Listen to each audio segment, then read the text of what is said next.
Welcome to another episode of Home Sweet Home with Russ McClellan and Friends. Here's your host, Russ McClellan. No matter where you're at or what you're doing, I appreciate you tuning in to Home Sweet Home with Russ McClellan and Friends.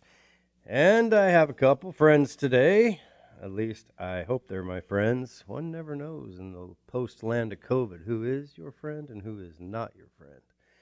You know, this is going to be an interesting show because I have a couple young men. One of them I know pretty well, at least better than the other one because he's my son. So one would hope that I know, but at times, you know, with your own kids, you often wonder, do you really know your own kids? Because as they grow up, sometimes we as adults don't grow up, and we like to look at kids as kids. So, hey, good morning, guys. Morning. Yeah, so Connor Stevens and Mason McClellan, I thought it'd be a fun show today to talk about all of our hometowns, and we have something in common. The Stevens family's been around a couple days. What is it, 4 or 5 generations? Yeah. Something like that. Yeah, yep. And then our family, the McClellan family, has been around in the Lake Chelan Valley for essentially, Mason, you are the 5th generation of McClellans. Yeah. Your great-grandmother, Daisy Grimes, actually homesteaded in Manson. When she was 7 years old, she traveled via covered wagon from Missouri to Manson and lived to be 101 years old, her whole life in the Lake Chelan Valley. So I thought it'd be fun today for our listeners out there to get a different perspective. I'm 52 years old. My dad passed away last year at 86. My mother is 82. My grandmothers, Mason's great-grandmothers, passed away at 101, like I said, and Hazel Hodgin passed away at 90, almost 99. So the women live a long time. The men tend to drink and fight too much. We don't tend to live as long. But my dad had a good run, 86 years, and he did good. So, Mason, I thought we'd just talk about, from your perspective growing up in Lake Chelan, and I'll do the same with you, Connor, in the next segment. Like, tell me, what I thought you'd do is break this into 3 things. Kind of, what was it like growing up, and where you're at now, and what you've been doing the last 4 or 5 years to get where you're at now, and then where do you think you're going, and where do you think the town's going? And I think there's a lot of people interested in where our town's going. It's a hot little topic right now with so many people moving again at a level that I would politely call an invasion. In the nicest sense of the word, right? Like, I'm not trying to be mean. I'm just saying, hey, it's a nice place. People want to move there, and they are moving there with tech. So, Mace, tell me what your childhood was like. Well, from talking to you and hearing all the stories I've heard from you from your Manson, old rusty days down in Manson High School, I don't think it's a whole lot different, just on a different scale. I mean, we had more technology, obviously, so it was a little different. But as far as just your buddies going out and having fun on the back roads and, you know, enjoying the scenery and the lake, I think it was a lot of the same. But growing up in Chelan is special. You know, you're definitely spoiled by the scenery and the terrain. You don't really realize it until you go somewhere else and realize, dang, this is a true treasure to live in. So I had a great time growing up in Chelan. Obviously, I moved back, so I love it. Yeah, so you were born in 96. Yes, sir. So does that make you 23 years old now? No, 24. 24 years old. See, I keep trying to be younger because if you're younger, that means I'm younger. So I intentionally have bad math when it comes to my age. You know, the good news about me, Mace, and you know this, when you go bald early and you're in business, it's kind of a skill set because all of a sudden people take you more seriously because they think you're older. And then you're bald so long, shaving my head, then you're like, man, how old is that guy? He's been around like 500 years. So they're just confused all the time, you know, and that helps. But yeah, I think you're right. I mean, there was a major difference between the way you grew up and kids generally, especially nowadays, than what I did. You know, your grandma and grandpa, my mom and dad, were married 65 years. You were 5 years old when your mom, Grace, and I got a divorce. And so that started a different adventure. So from that perspective, maybe for people out there that are, you know, it's pretty common now, you know, over 50% of us tend to get divorced, and very few of us tend to think we're going to. So what was that like growing up where you had to go? We did every other week back and forth, and you had mom and dad, your grandma and grandpa there as kind of the rock. Describe what that was like.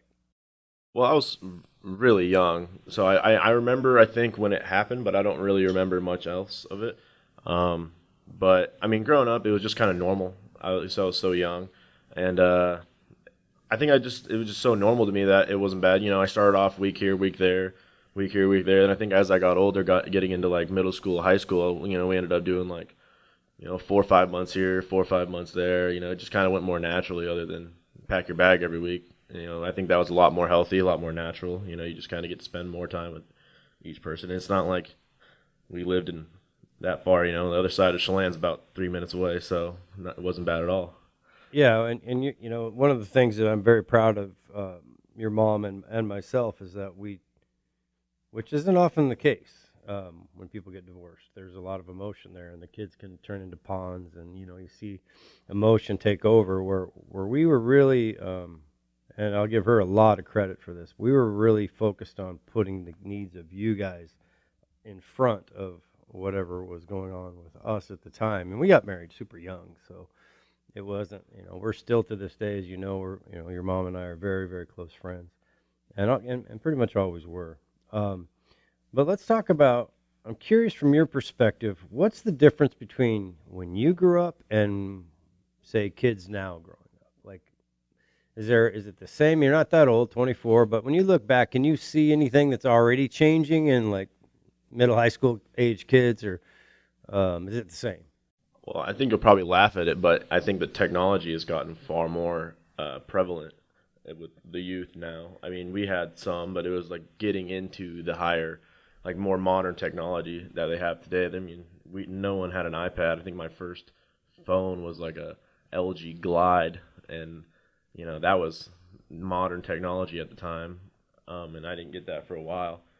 And nowadays, you kind of go through and you'll see kids like on the sidewalks and stuff. They all have their iPods and their iPads. I think there's just less people going outside, which, as you know, I was outside all the time. And I think most people that grew up in the Chelan and Manson area, they were outside up in the hills, running around in the orchards, throwing crab apples at each other. It was more of an outside. I think that probably, and it's not 100%, but I think we were probably the last part of the generation that grew up predominantly outside. And that's, not, there's still people that do that. I just think as an average goes, I think that would probably be the biggest difference. Yeah. So what do you think about social media?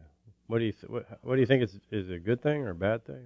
I think there's a lot of, good things that come from it, but I think there's a lot more negative things that come from it. You're kind of given, everyone has this platform to say whatever they want, and sometimes it's not the best thing, and then people get wrapped up into it and like what people think about them on social media, or how many likes or follows they can get, and it kind of, instead of using social media to display your personality, you're using your personality to get better on social media. So it's kind of the opposite effect of how that should go, but that's the way it goes nowadays. Yeah. So authenticity, I think I'm seeing it as becoming a lost art, where the facade of my perfect life, my perfect girlfriend, my perfect wife, my perfect car, my perfect suit, my perfect haircut, nobody says, or very few people use the platform to be real. And, you don't see people like, hey, look, I'm an alcoholic. I'd like to talk about it.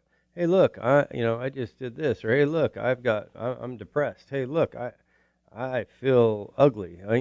Nobody really goes on that platform and is real. So consequently, I think when you invert that, all of a sudden you look in the mirror and you see the real you, but then when you look online, you see the fake everybody else, and you're like, compared to that, I'm a piece of garbage, right? I'm ugly, I'm dumb, and I see that in business. We have 5, 6, 7 generations of people in my firm, and in real estate in general. It's one of those businesses you can do a long time. It's one of those businesses you can start early, and I see it for sure, where there's an old saying, it's not how you feel about yourself that matters, and it's not how other people feel about you that matters.